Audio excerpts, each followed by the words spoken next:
सर्वांना स्वातंत्र्य दिनाच्या हार्दिक शुभेच्छा।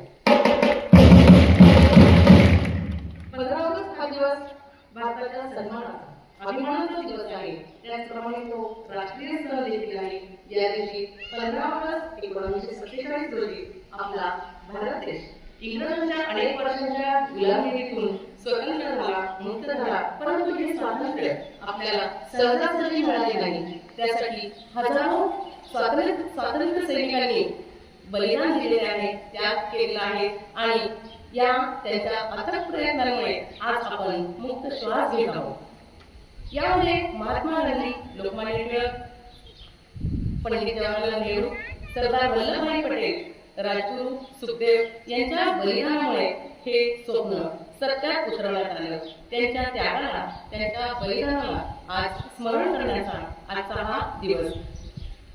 स्वातंत्र्यानंतर आपल्या देशाने कृषी, विज्ञान, तंत्रज्ञान, खेळ साहित्य या अनेक क्षेत्रांमध्ये चांगली प्रगती केलेली आहे। आज भारताकडे अनेक शाखा आहे। भारत महासत्तेच्या दिशेने वाटचाल करत आहे आणि भारतात आज महागाई, भ्रष्टाचार, गरिबी यासारख्या अनेक समस्या आहेत। या समस्यांचे उच्चाटन पूर्णपणे झाल्याशिवाय आपला देश सुखी संपन्न होणार नाही। आज आपल्या विकासाच्या मार्गावर आपण वाटचाल करत आहोत। शिक्षण, आरोग्य, तंत्रज्ञान अशा विविध क्षेत्रांमध्ये आपण प्रगती करत आहोत आणि चंद्रावर तिरंगा फडकवणारा, खेळाच्या मैदानावर विजय मिळवणारा आणि तंत्रज्ञानात झेप घेणारा आपला हा भारत आज जगाच्या नकाशावर अग्रस्थानी आहे।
मी फेब्रुवारी मार्च 2027 च्या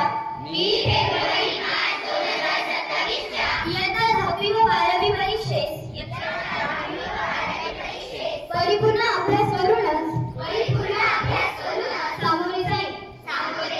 मी उत्तीर्ण होण्यासाठी परीक्षेत कोणत्याही गैरमार्गाचा